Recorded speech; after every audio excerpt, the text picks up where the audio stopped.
ဒါကတော့ထိုင်းကမ္ဘောဒီးယားနယ်စပ်ကကမ္ဘောဒီးယားတပ်တွေရဲ့စစ်ရေးလှုပ်ရှားမှုအတစ်တဲ့အကြောင်းအမြင့်ဆုံးအကျဉ်းချုပ်တင်ဆက်မှုဖြစ်ပါတယ်။စဉ်းစားကြည့်ပါလက်တလောမှာကမ္ဘောဒီးယားစစ်တပ်ဟာနယ်စပ်တလျောက်တပ်အင်အားတွေကိုတိတ်တဆိတ်တိုးချဲ့ချထားပြီးတတိယအကြိမ်မြောက်စစ်ရေးပရိဖက်ကအတစ်တော်များပြင်ဆင်နေပြီလားဆိုတဲ့တကယ့်ကိုစိုးရင်စရာအခြေအနေပဲဖြစ်ပါတယ်။ကဲပထမချက်အနေနဲ့ပြောရရင်တော့ရှုပ်ဝက်တက်ရွှေ့ပြောင်းမှုတွေပေါ့။ပန်ပိုးစပောင်းရွာဘက်မှာဆိုရင်ကမ္ဘောဒီးယားစစ်သားတွေဟာ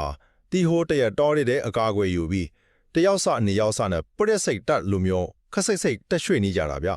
။ထိုင်းတပ်တွေမရိပ်မိအောင်လို့ဆိုပြီးတော်မီရှို့တာမျိုးတောင်တတိထားရှောင်နေကြတာတွေ့ရတယ်။ဒုတိယချက်အနေနဲ့ကတော့နည်းနည်းအန်တိုးစရာကောင်းတယ်။အဲ့ဒါကတစ်ဖက်ရန်သူကိုဆန်းသက်တာပါပဲ။ထိုင်းနယ်ခြားဆောင်တပ်ဟောင်းတွေတုံးသက်ပြတာကတော့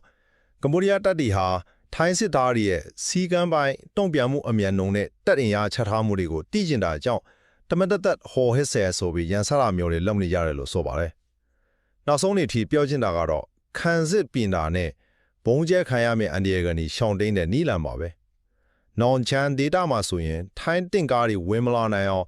တင်ကားတားမြောင်းတွေတူထားကြတယ်။အရေးကြီးဆုံးနဲ့အလေဆုံးအ